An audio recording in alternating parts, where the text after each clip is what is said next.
انا مربيه يتامى بقالي 26 سنه. بقالك 26 سنه بتربي يتامى. السلام عليكم.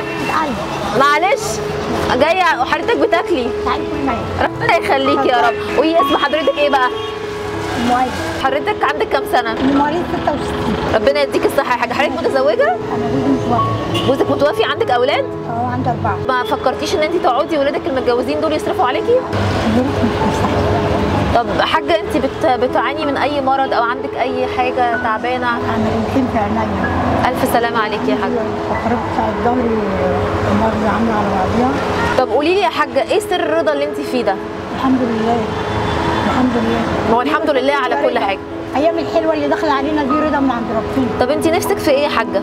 مش يمكن تسددي اللي عليكي؟ ايه اللي عليكي يا حاجه؟ نفسي اطلع عمره كده عشان انا مربيه يتامى بقالي 26 سنه. بقالك 26 سنه بتربي يتامى. بصي يا ام ايمن، يا ريت تقبلي بس معايا في نهايه لقائي الهديه الصغيره دي. ربنا يبارك لك ربنا يبارك لك يا ام ايمن، وان شاء الله ربنا يقدرنا ونكون سبب في سد دينك يا رب.